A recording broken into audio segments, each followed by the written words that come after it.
ओम शांति and a very good evening to all of you. आज हम पार्टिकल्स के बारे में बात करेंगे और बाद में वाक्य रचना की और प्रैक्टिस करेंगे। पार्टिसिपल्स को हिंदी में क्रूदंत कहते हैं। पार्टिसिपल्स दो प्रकार के होते हैं, एक प्रेजेंट पार्टिसिपल और एक पास्ट पार्टिसिपल। प्रेजेंट पार्टिसिपल का मुख्य उपयोग कंटिन्यूअस एस्पेक्ट बनाने में होता है और उसे बनाने के लिए वर्ब के बाद आईएनजी जोड़ना पड़ता है। जैसे आप सीरियल नंबर 2 में देखेंगे, हमारा अगर पूरा वाक्य है आई एम वॉकिंग, अगर हम एम वॉकिंग को साथ में लेते हैं तो ये क्रियापद है, ये वर्ब है। इसके अंदर जो एम है वो टू बी का कॉन्जुगेशन है और वॉकिंग है वो वर्तमान क्रूदंत यानी कि प्रेजेंट पार्टिसिपल है। इसके बगैर कोई भी कंटिन्यूअस एस्पेक्ट नहीं बन सकता, चाहे वो वर्तमान काल का हो, भूतकाल का हो या भविष्य काल का हो। I am walking, I was walking, I will be walking. तो वर्तमान क्रूदंत का मुख्य काम है वर्ब के साथ रह के कंटिन्यूअस एस्पेक्ट बनाना। ये वर्तमान क्रूदंत को हम कर्ता की जगह पे भी इस्तेमाल कर सकते हैं। मैंने यही वर्तमान क्रूदंत का शब्द लेकर उसको कर्ता बनाकर सीरियल नंबर 3 में आपको एक एग्जाम्पल दिया है, walking is a good exercise. यहां पर जो वॉकिंग है वो है तो वर्तमान क्रूदंत, प्रेजेंट पार्टिसिपल ही है, लेकिन अब ये कंटिन्यूअस एस्पेक्ट में नहीं है और ना ही वर्ब के साथ मिलके कोई वर्ब का काम करता है। ये अपने आप वाक्य में कर्ता की जगह पे खड़ा है और इसीलिए इस वर्तमान क्रूदंत को, प्रेजेंट पार्टिसिपल को जिरंड कहते हैं। तो जिरंड यानी कि वर्तमान क्रूदंत कहीं भी कर्ता के स्वरूप में उपयोग में लिया जा सकता है। Walking is a good exercise. इसके अलावा वर्तमान क्रूदंत में और एक बात है कि वो एडजेक्टिव का भी स्थान ले सकता है, विशेषण का भी स्थान ले सकता है। इसी शब्द का उपयोग करके मैंने आपको सीरियल नंबर 4 में दिखाया है वॉकिंग स्टिक।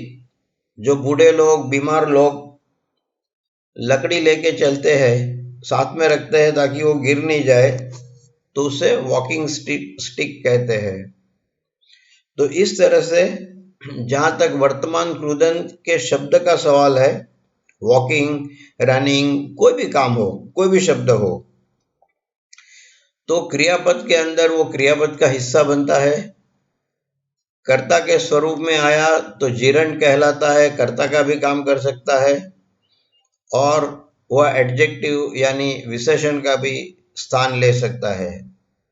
मैंने इसके कुछ एग्जाम्पल आपको सीरियल नंबर 5 में दिए हैं।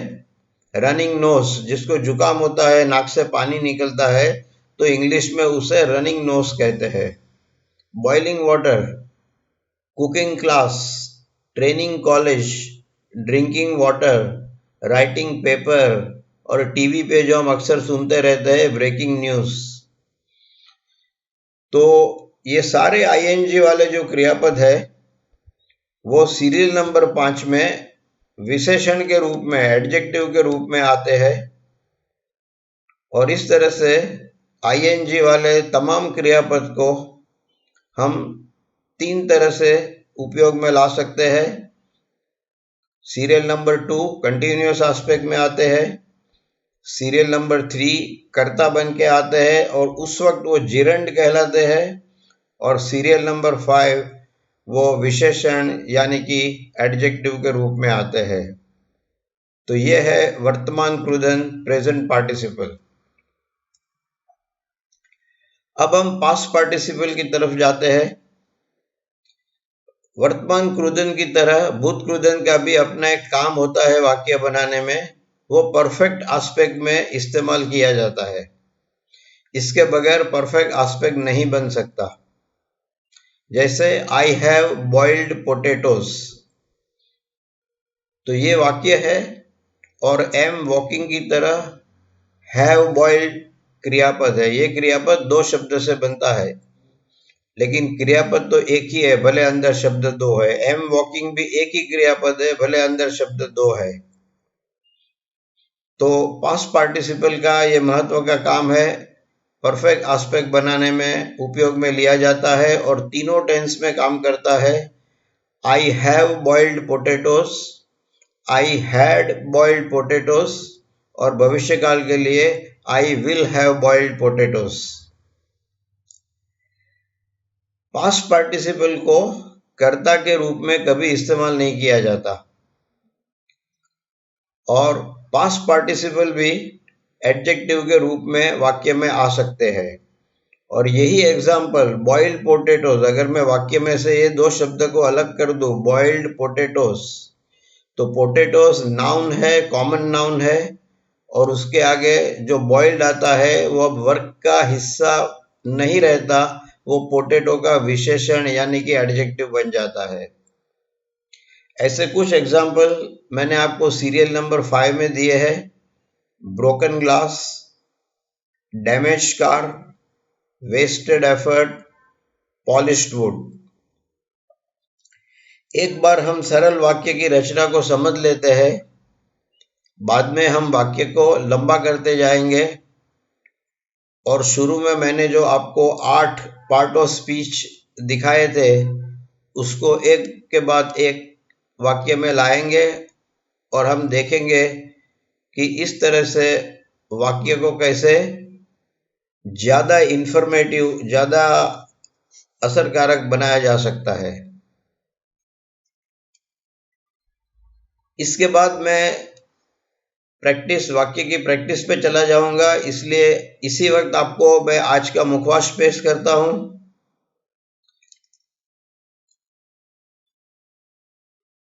टू वॉश यानी धोना, ये मैंने टेलीग्राम पे भी रखा है। जब हम ज्यादा पानी लेके बर्तन, कपड़े वगैरह धोते हैं तो उसे टू वॉश कहते हैं। साफ करना यानी सूखा या गीला कपड़े लेके टेबल, कुर्सी वगैरह साफ करते हैं तो उसको टू क्लीन कहते हैं।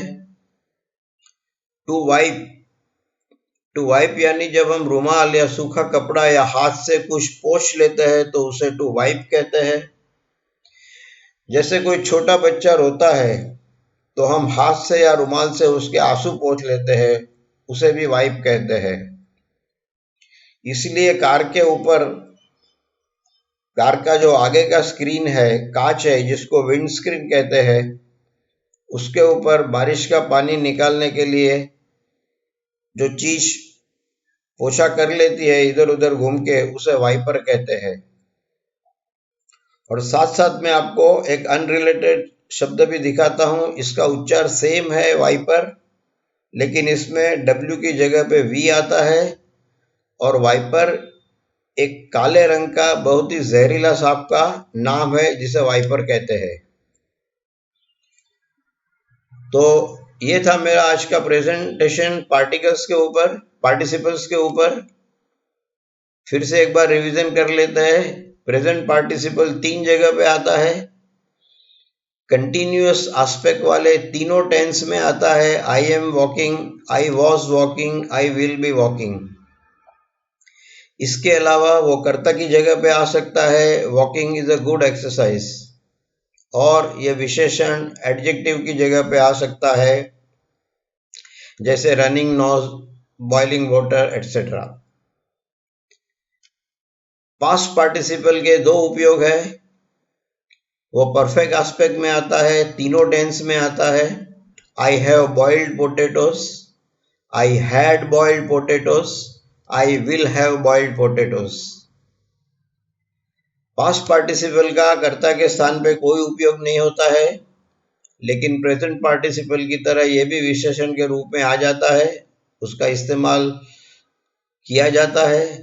और उसके एग्जाम्पल है टूटा हुआ glass, broken glass, damage car, wasted effort, polish wood. और हम इन शब्दों को बाद में भविष्य में वाक्य रचना में जरूर इसका इस्तेमाल करेंगे। अब मैं वाक्य रचना की प्रैक्टिस पे आता हूं। मैं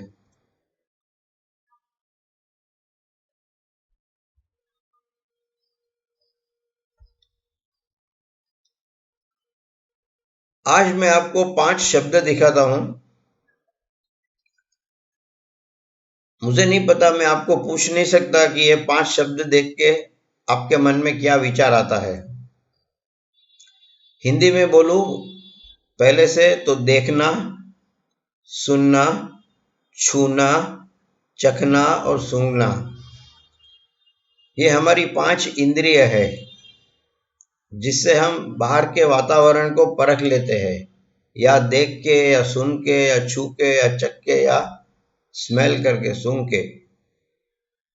तो इनका इंग्लिश इक्विवेलेंट मैंने पहली कॉलम में दिया है। देखना यानी टू सी, सुनना टू हियर, छूना टू टच, चखना टू टेस्ट और सूंघना टू स्मेल। इसमें आप देखेंगे कि मैंने टच, तीसरे नंबर पे जो टच है वो, और चौथे नंबर पे टेस्ट है, वहां VR लिखा है। आज के बाद हम लंबा लंबा नहीं लिखेंगे। अगर कोई क्रियापद रेगुलर है तो मैं वर्ब रेगुलर नहीं लिखूंगा, VR लिखूंगा। यह डिक्शनरी में भी VR ही लिखा जाता है, शॉर्ट फॉर्म में लिखा जाता है। तो VR लिखने से आपको मालूम पड़ेगा कि इसको सीखने सिखाने की जरूरत नहीं। वॉक की तरह हर जगह पीछे ED लगा दो। ED लगाने से पास्ट टेंस भी बन जाएगा और ED लगाने से परफेक्ट एस्पेक्ट के अंदर भूतकृदन भी बन जाएगा। हमने वो 3 एग्जाम्पल देखे थे। सिंपल प्रेजेंट टेंस में आई वॉक आता है, उसका पास्ट टेंस बनाने के लिए हम ED लगाते थे, आई वॉकड।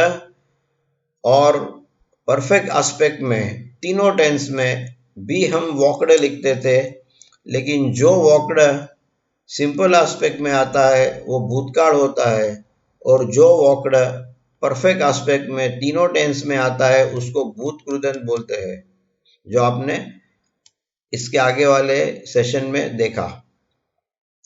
बाकी के जो 3 शब्द है, 3 वर्ब है, टू सी, टू हियर और टू स्मेल, ये इरेगुलर है। जब कुछ नहीं लिखा है तो ये इरेगुलर है।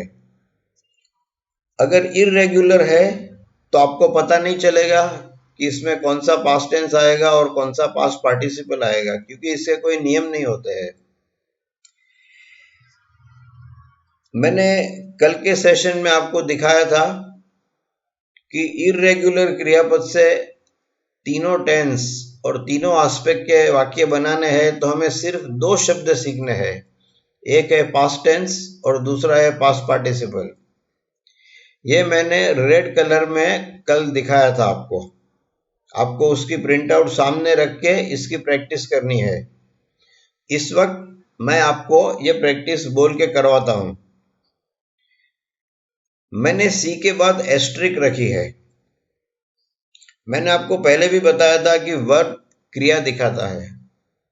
ये एक सामान्य काम है क्रियापद का, क्रिया दिखाना, इसीलिए उसको क्रियापद कहते हैं। ये पद ऐसा है जो क्रिया दिखाता है। लेकिन ऐसा नहीं है कि सब क्रियापद क्रिया दिखाते हैं। कुछ क्रियापद की क्रिया ऐसी होती है जो चलना, लिखना, दौड़ना, खाना, पीना, इस तरह की क्रिया नहीं होती है। जब हम खाते हैं, पीते हैं, चलते हैं तो हम क्रिया शुरू करते हैं और फिर कुछ देर के बाद बंद करते हैं। लेकिन कुछ क्रिया ऐसी होती है, ना हम शुरू करते हैं ना हम बंद करते हैं, वो वैसी की वैसी रहती है। जैसे एक माँ अपने बच्चे को प्यार करती है, लव। तो ये लव कोई इलेक्ट्रिक की स्विच जैसा नहीं होता कि आप ऑन करो और ऑफ करो। माँ जब नौकरी पे भी जाती है तो बच्चे को प्यार करती है, भले वो उसके साथ रह ना सके। वो किचन में काम करती है तो भी बच्चे को प्यार करती है। तो इस तरह से आप देखेंगे तो लव एक ऐसी बात है, एक ऐसा क्रियापद है जो न शुरू होता है न बंद होता है, या तो होता है या नहीं होता। हमारा अभी दूसरा पहला अपना क्रियापद देखो, टू सी। सी में भी ऐसा है, आंखें खुलती है तो हम देखते हैं, कभी ऐसा नहीं होता कि हमारा देखना बंद हो जाता। आप सिर्फ इतना पसंद कर सकते हैं कि मैं क्या देखूं, लेकिन देखने का काम कभी बंद नहीं होता। इसी तरह सुनने का काम कभी बंद नहीं होता। तो जैसे चलना, दौड़ना, खाना पीना एक्शन वर्ब है, इसके अंदर कोई ना कोई एक्शन होता है, कोई क्रिया पॉजिटिवली होती है। तो इसी तरह दूसरे कैटेगरी के जो वर्ब है उसको स्टेटिव वर्ब कहते हैं। स्टेटिव शब्द कहां से आया, आपको तीसरी लाइन में मिलेगा इसका आंसर। स्टेट के दो मीनिंग होते हैं। कल टेलीग्राम पे भी मैं कुछ पोस्ट पढ़ रहा था। एक तो हम राज्य को स्टेट कहते हैं, state of Gujarat, state of Rajasthan, state of Madhya Pradesh, ये एक स्टेट है। इंग्लिश में कई शब्द के दो दो तीन तीन मीनिंग होते हैं, ये बहुत कॉमन है इंग्लिश लैंग्वेज के अंदर। लेकिन यहां मैं जो स्टेट की बात करता हूं इसका मतलब होता है हालत, स्थिति, परिस्थिति। तो परिस्थिति क्या है कि माँ बच्चे को प्रेम करती है, यह परिस्थिति वैसी की वैसी ही रहेगी। चाहे माँ नौकरी करती है, किचन में काम करती है, खाना पकाती है, सब्जी लेने जाती है, ये प्रेम कभी चालू बंद नहीं होता। तो ऐसे जो क्रियापद है उसे हम स्टेटिव वर्ब्स कहते हैं। ये आपको सीखना पड़ेगा, क्योंकि इंग्लिश में बार बार ये इस तरह के क्रियापद आपको देखने मिलेंगे, सुनने मिलेंगे। और आम तौर पे जो क्रिया शुरू नहीं होती, बंद नहीं होती, होती ही है ऐसे अपने आप, उसके लिए कंटिन्यूअस आस्पेक्ट का इस्तेमाल नॉर्मली नहीं होता है। हो सकते हैं कोई स्पेशल सर्कमस्टेंसेस हो, जब आप एडवांस इंग्लिश सीखेंगे तो ऐसी बात आएगी जहां इसमें भी आप कंटिन्यूअस टेंस लगाते हैं। लेकिन अभी हम जो शुरुआत में इंग्लिश पढ़ते हैं तो स्टेटिव वर्ब के अंदर कंटिन्यूअस आस्पेक्ट नहीं आएगा। लेकिन एक बात मैं बता दूं कि जहां तक अपनी पढ़ाई का सवाल है तो मैं स्टेटिव वर्ब भी आपको सिखाऊंगा, तो उस वक्त मैं कंटिन्यूअस आस्पेक्ट बोलूंगा ताकि आपको उसकी प्रैक्टिस मिले और आप उसको सही तरीके से समझ सके। लेकिन जब आप एक स्थिति में पहुंच जाएंगे, एक लेवल पे पहुंच जाएंगे, तो आप खुद समझेंगे कि स्टेटिव वर्ब में हमें कंटिन्यूअस आस्पेक्ट का इस्तेमाल नहीं करना है, क्योंकि यह स्थिति दिखाता है और स्थिति चालू बंद नहीं होती। अब हम सबसे पहले टू सी का एग्जाम्पल लेते हैं। हम इसको स्टेटिव में से थोड़ा बाहर निकालते हैं एक कर्म डाल के। जैसे आप क्या देख सकते हैं, तो आई सी अ कार, मैं एक गाड़ी देखता हूं। मैं कहीं खड़ा हूं और दूर में एक गाड़ी देखता हूं, तो मैंने पीछे ऑब्जेक्ट डाल दिया, कर्म डाल दिया। अब देखिए इसका किस तरह से वाक्य रचना होती है। पहले हम प्रेजेंट टेंस में आते हैं। अभी मैं इसको आई वॉक के साथ कंपेयर करूंगा। प्रेजेंट टेंस में क्या होता है, सिंपल एस्पेक्ट में इंफिनिटिव में से टू को निकाला जाता है। टू वॉक में से टू को निकाला, आई वॉक हुआ। इसी तरह आपको टू सी में से टू को निकालना है, आई सी हो गया। तो जैसे आपके घर की बालकनी है, वहां से हर रोज आप सामने एक नदी देखते हैं, तो आप सिंपल प्रेजेंट टेंस में बता सकते हैं कि मैं हर रोज नदी देखती हूं या देखता हूं, I see a river. I see a car, car तो खैर हर रोज सामने नहीं होगी, तो रिवर बढ़िया एग्जांपल है, आई सी अ रिवर। तो ये सिंपल प्रेजेंट टेंस है, सिंपल एस्पेक्ट प्रेजेंट टेंस। फिर कंटिन्यूअस एस्पेक्ट में हम क्या करते थे, आईएनजी लगाते थे, आई एम वॉकिंग। यहां पे भी इसी तरह आपको आईएनजी लगाना है, आई एम सीइंग। अब देखो, आप जब ये वाक्य बोलेंगे तो आप खुद को इस बड़ा भद्दा लगेगा। कभी कोई ऐसा नहीं बोलता आई एम सीइंग, मैं देख रहा हूं इस वक्त। फिर हम परफेक्ट एस्पेक्ट पे आते हैं, आई हैव वॉकड। अभी यहां ईडी नहीं लगेगा क्योंकि ये इर्रेगुलर वर्ब है, तो हमें पास्ट पार्टिसिपल बनाना नहीं है, सिर्फ कंठस्थ करना है कि सी का पास्ट पार्टिसिपल क्या है। कोई नीति नियम नहीं है इनके पास्ट पार्टिसिपल के। तो सी का पास्ट पार्टिसिपल है सीन, जो आप लास्ट कॉलम में देख सकते हैं। तो I have walked, I have seen. कोई आपको पूछे कि चलो ये मूवी देखने जाते हैं, आपको आना है मेरे साथ, आप बोलेंगे नहीं मैंने ये मूवी देख लिया, अभी अभी देखा, कल ही देखा था। तो आप क्या बोलेंगे? I have seen this movie, मैंने ये पिक्चर देख लिया है। आपको कोई लिखा हुआ लेख भेजते हैं और पूछते हैं आपने ये पढ़ लिया, तो बोलेंगे नहीं मैंने पढ़ा नहीं है, लेकिन देखा है, मैं पढ़ लूंगा टाइम मिलेगा। तो मैंने देखा है कि ये लेख मेरे टेबल पे आ गया।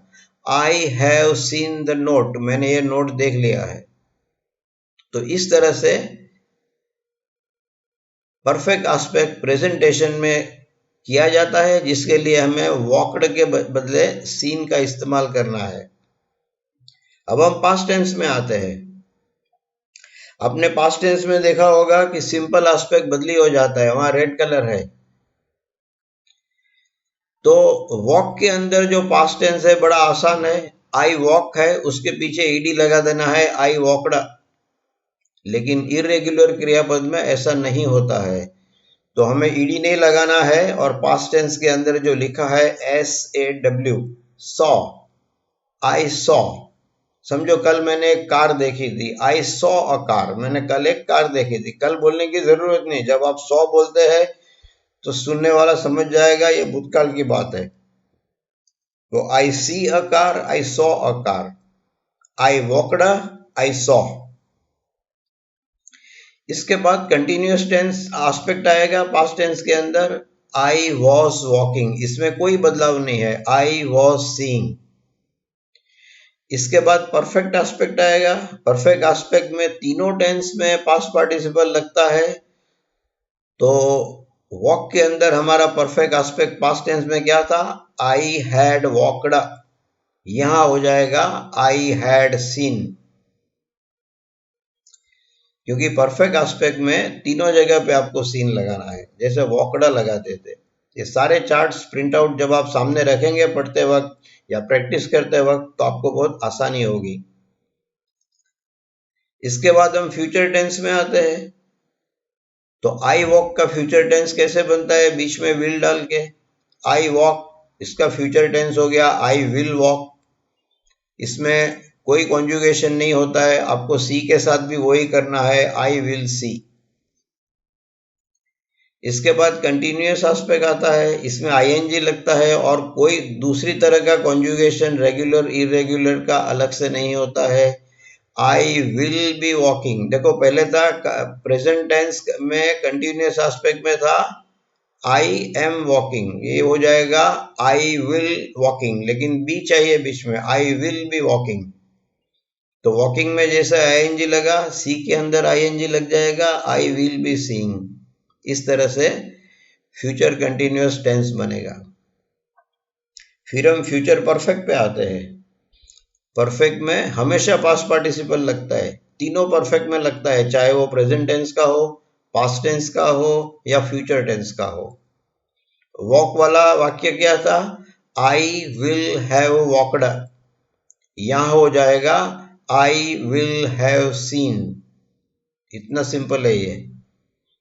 तो एक बात बता दूं आपको कि कोई भी चीज आप कंठस्थ करना चाहते हैं वो दो स्टेज में होती है, एक नीचे वाली स्टेज और एक ऊपर वाली स्टेज। नीचे वाली स्टेज में ये होता है कि अगर आपके सामने पेपर पड़ा है और मेमोरी यानी याद शक्ति का कोई प्रश्न नहीं है, क्योंकि पेपर ही आपके सामने पड़ा है, तो उसे देखकर आप वाक्य बना सकते हैं। अगर उसे देखकर आप वाक्य बना सकते हैं तो उसके बाद आपको सिर्फ ये 10 या 20 बार बोलना है, इससे आपको याददाश्त में आ जाएगा ये। तो पहला स्टेज समझने का है। एक बार अच्छी तरह से समझ लो कि कहां कहां पे पास्ट टेंस में इरेगुलर क्रियापद बीच में आता है। ये पास्ट टेंस में सिर्फ सिंपल एस्पेक्ट में बीच में आता है, और जहां तक पास्ट पार्टिसिपल का सवाल है, मैंने आपको बताया अभी कि पास्ट पार्टिसिपल का उपयोग परफेक्ट एस्पेक्ट में होता है। तो परफेक्ट एस्पेक्ट में तीनों जगह तीनों टेंस में आएगा। आपको ये 4 स्थान समझ लेना है कि कौन से 4 स्थान है जहां पे इरेगुलर क्रियापद के 2 शब्द मुझे याद रखने हैं, पास्ट टेंस सॉ और पास्ट पार्टिसिपल सीन। इसके बाद की जो वाक्य रचना है वो बिल्कुल आई वॉक वाली वाक्य रचना है, कोई फर्क नहीं है उसमें। इसी तरह से आप हियर के बारे में वाक्य बना सकते हैं। टच वो रेगुलर क्रियापद है, नियमित क्रियापद है, इसलिए उसमें सिर्फ ईडी लगाना है। टेस्ट, टेस्ट भी नियमित क्रियापद है, लेकिन यहाँ एक छोटा सा स्पेलिंग का रूल बीच में आता है। आप देखेंगे तो टेस्ट में आखिरी अक्षर ई है, वो वॉवेल है। तो जब ये आखिरी अक्षर ई है तो हमें दूसरी बार पूरा ईडी नहीं लगाना है, सिर्फ डी लगाना है, वहां 2 ई नहीं होंगे। कोई भी क्रियापद में आखिरी अक्षर ई है और अगर वो रेगुलर क्रियापद है तो आपको दोबारा पूरा ईडी नहीं लगाना है, सिर्फ डी लगाना है, इससे आपका काम हो जाएगा।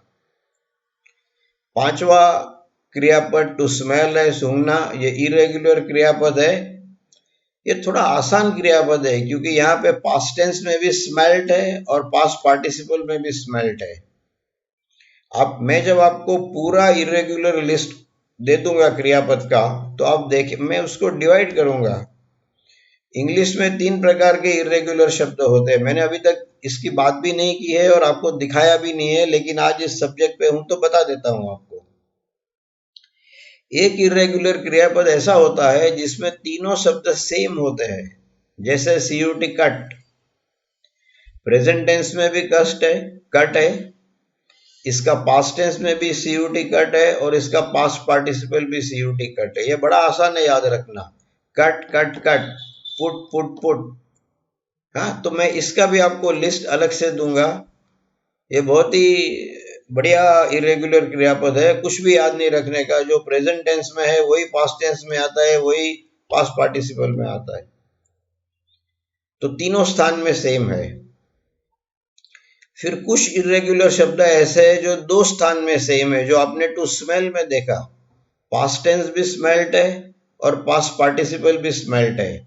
मतलब प्रेजेंट टेंस अलग है लेकिन पास्ट टेंस और पास्ट पार्टिसिपल एक ही है, स्मेल्ट स्मेल्ड। और तीसरे क्रियापद ऐसे, तीसरा ग्रुप ऐसा है जहां तीनों शब्द अलग है, जो हमने 2C में पहली रो में देखा।